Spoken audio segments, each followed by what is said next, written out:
could draw before I could talk. I always had that ability to be a creative person. Mike Wills was born to paint. His talent was evident even at an early age, but so too were his insecurities. You weren't a sociable kid. You were kind of isolated with this gift, and you didn't know how to talk to people, but you knew how to create something to show them. Was definitely an angry kid because I didn't know how to express who I was, and I couldn't find out, just to be normal. And so I had a tough time dealing with that. So a lot of anger was built up inside me, and I had to release it somehow. I used to punch on my concrete walls until my hands would bleed and break. As he grew older, Mike found an outlet in sports, and specifically on the ice, where he excelled. Hockey was always my first passion, and art was always on the back burner. So I had this mentality of I need to keep pushing. I need to be this better player and to make the next rung. So I was never enjoying myself through the process of hockey, and I was always angry to the point where I was so determined that it became a negative aspect in my life. Mike moved up the ranks and worked towards his dreams of one day playing in the NHL. But even after earning a hockey scholarship, his insecurities and the weight of expectations began to affect his performance. There was a bunch of coaches that would tell you, just by their actions of not playing you, you're worthless. It was just heartbreaking because you wanted to please these people. And by pleasing them, it was performance. And when I was very angry, I would play a certain way, and my parents and a couple people that have watched me throughout my career knew.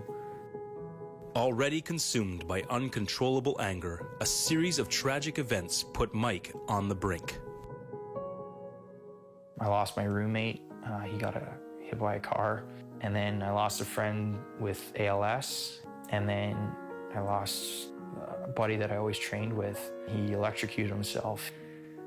And then a couple weeks later,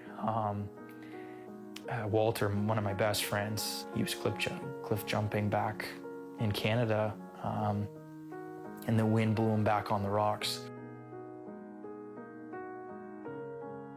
So I buried Walter that Friday, and then I had another friend that Sunday commit suicide. So I buried two guys in 2 weeks, and then I had to go play a week later to go hockey. Questions about death and dying dominated Mike's already troubled mind. Trying to escape the pain, he turned to alcohol. And as his reckless off-ice behavior increased, his performance suffered. I didn't know if there was an afterlife, and I didn't know, if there was a God or not. There was always something in my mind that I knew he was there, but I was always angry at him. And I kept yelling at the sky when stuff wasn't going right or going my way. And it wasn't until college on my hockey scholarship that I met Christ. And a captain showed me when I was at my darkest point in my life of drinking and partying and women and not playing as a hockey player, and you found your identity in that. And he said, no, your identity's in who you are and in Christ. And he was there to help me, to show me Jesus and God and what it has to offer. Through mentoring and encouragement of his team captain, Mike began to pursue a relationship with God. The anger and confusion was being replaced by a peace that he could not understand. And it was at this time that his dreams of playing in the NHL gave way to his God-given talent. I couldn't play, so I had to paint again. And I had to go through the grieving pains of the loss, so I painted. And that was the light bulb that hit me, is my captain said to me, he's made everything that you love, whether it's music, hockey, art, fashion, math, buildings, whatever it is. So you actually look at a tree and go, God's made that, So that really changed my focus on life perspective, and he's given me the gift to create. And I didn't know that at the time. Mike left hockey on his own terms and began to pour his life into his art. The change in his heart clearly expressed on canvas. It was like venom. it would actually pour out of me, and it was just black. All the canvases were dark. And as he's trying to chip away at me, you know, I'm getting lighter, lighter, and lighter. So over the 10 years of painting, it's been a process from going from abstract, dark, to more fine-tuned and showing my true, you know, heart on a canvas. What inspires me is the colors that he's given us in this world.